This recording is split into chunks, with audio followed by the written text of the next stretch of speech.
Bienvenue. Dans cette vidéo, je vais vous dire si l'ordinateur portable Dell Pro 14 est bon.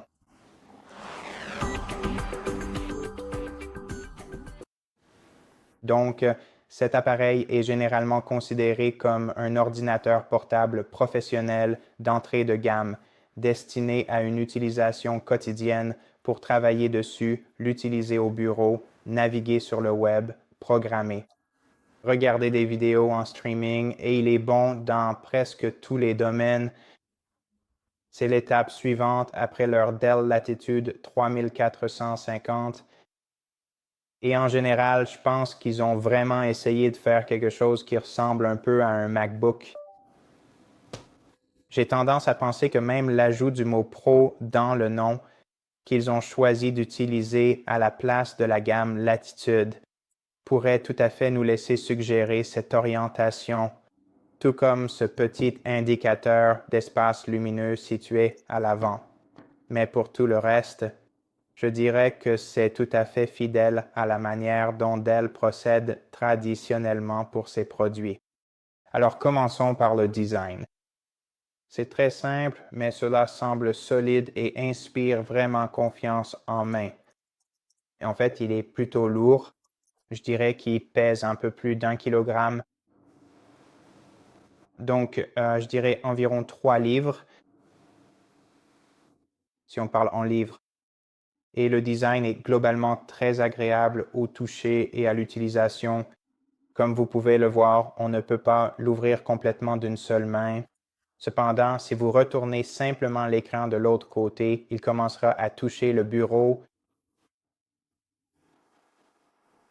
ce qui fera que la partie inférieure de l'ordinateur portable se soulèvera.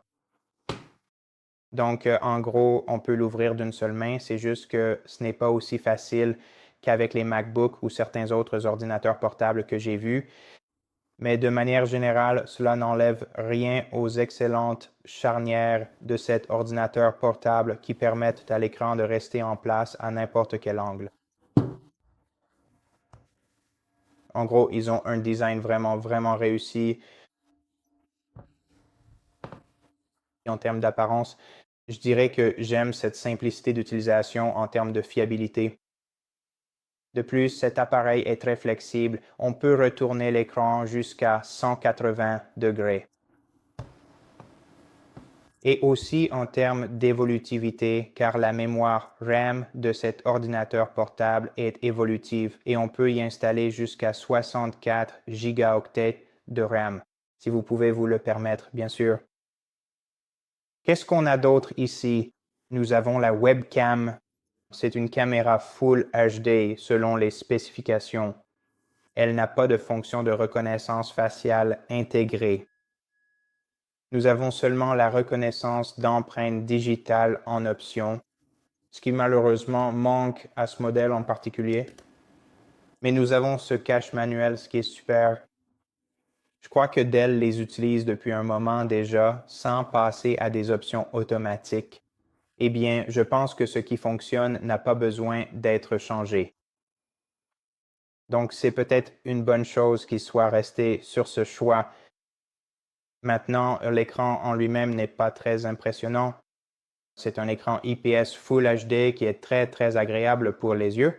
Vous pouvez donc tout à fait utiliser cet appareil toute la journée pour vos tâches professionnelles sans nuire à vos yeux. L'écran de cet appareil a été testé et c'est en fait l'une des options les plus saines pour vos yeux. Cependant, l'écran IPS, bien sûr, affecte la précision des couleurs et celle de cet appareil n'est pas impressionnante. D'après ce que j'ai vu lors des tests, cet ordinateur portable peut afficher environ 41% de toutes les couleurs. Ce n'est donc pas la meilleure option pour les graphistes. Cependant, il offre un bon angle de vision. Je suis presque sûr que si je vous le montre à la caméra, celle-ci va d'une manière ou d'une autre le déformer. Mais oui, vous pouvez tout voir sur cet ordinateur portable, quel que soit l'angle. Et comme je l'ai mentionné plus tôt, la caméra le déforme tout simplement, donc je ne peux pas vraiment vous le montrer. Mais vous devez me faire confiance. Il a vraiment un bon angle de vision. Maintenant, le prochain inconvénient de l'écran, c'est qu'il ne supporte que 60 Hz atteignant la qualité Full HD qui est le maximum, donc il n'y a pas de 2K ici. Mais je pense que vous n'en avez pas vraiment besoin pour le travail quotidien, le streaming vidéo, etc. Mais oui, bien sûr, vous ne pourrez pas regarder des films en super qualité. Cependant, je pense que c'est une question de goût ou de préférence parce que de manière générale, ce portable ne fait que 14 pouces de large. Donc pourquoi s'embêter avec des résolutions plus élevées, n'est-ce pas? Maintenant, les haut-parleurs ne sont pas très impressionnants, mais ils ne sont pas mauvais non plus. Ce sont juste des haut-parleurs Dell classiques. Si vous avez déjà eu des Dell, vous avez sûrement une bonne idée de leur son. Le pavé tactile et le clavier. Donc, le pavé tactile est bien vraiment fluide et agréable au toucher. Mais sa dimension extrêmement réduite me dérange vraiment parce qu'il faut bien avouer qu'il n'est clairement pas conçu pour être utilisé au quotidien. Ce portable est donc conçu pour être utilisé avec une souris car même pour un écran aussi petit, il faudrait un pavé tactile plus grand pour l'utiliser confortablement.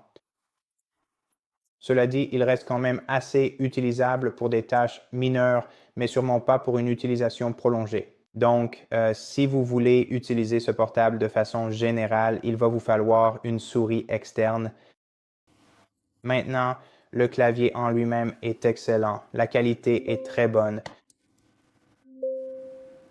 La sensation générale du clavier est géniale. Il a aussi un très bon rétroéclairage, un indicateur LED directement sur le bouton d'alimentation, ce qui est l'une des solutions les plus pratiques que j'ai vues. Et qu'est-ce qu'il y a ensuite? Les ports. Je pense que j'ai vraiment fait du mauvais travail avec l'ordre dans lequel je vous présente les choses, parce que je n'ai même pas commencé par le processeur et les spécifications matérielles générales, mais regardons les ports tout de suite. Donc, la variété des ports n'est pas très impressionnante en général, mais on a tout de même un port Thunderbolt et aussi un port USB-C 3.2 qui peut atteindre, si je ne me trompe pas, jusqu'à 10 gigaoctets par seconde. Nous avons maintenant le port HDMI, le port de charge de type barillet et la prise mini jack. Ensuite, de l'autre côté, nous avons un autre port USB-C, deux autres ports USB-A 3.2. Nous avons aussi le port Ethernet et le port pour station d'accueil.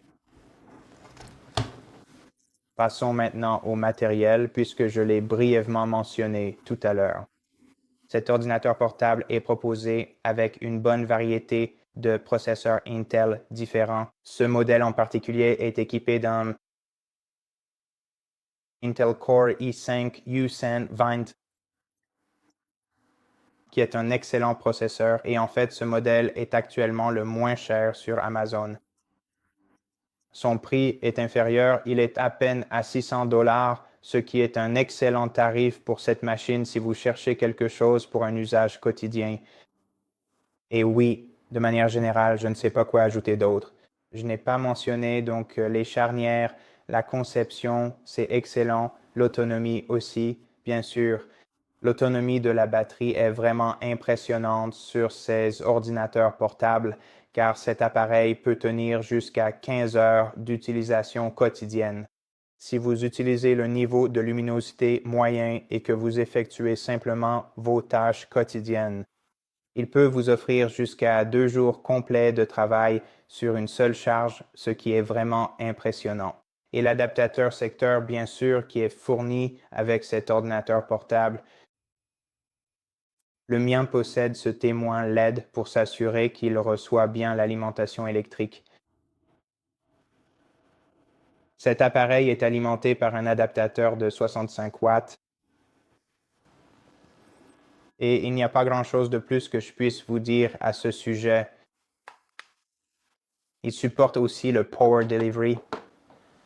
Je pense qu'il prend en charge la livraison d'énergie via 5 ports différents. Donc, le port de type barillet pour la charge, deux ports USB-C qui prennent tous deux en charge la livraison d'énergie et je crois que l'USB-A prend également en charge la livraison d'énergie. Voilà, c'est à peu près tout. Donc, cela étant dit, je pense toujours que pour son prix, c'est un ordinateur portable très correct. Pour certaines tâches quotidiennes et des travaux de bureau ou plus généralement pour des tâches professionnelles, si vous ne l'utilisez pas, si vous ne souhaitez pas l'utiliser. Pour tout ce qui est graphique ou pour des charges de travail plus lourdes, cet appareil est généralement l'un des meilleurs choix que vous puissiez faire. Voilà, c'est tout pour cette vidéo. Merci de l'avoir regardée. Si elle vous a été utile, pensez à vous abonner à notre chaîne. Laissez-nous un like et un commentaire ci-dessous et je vous retrouve dans la prochaine.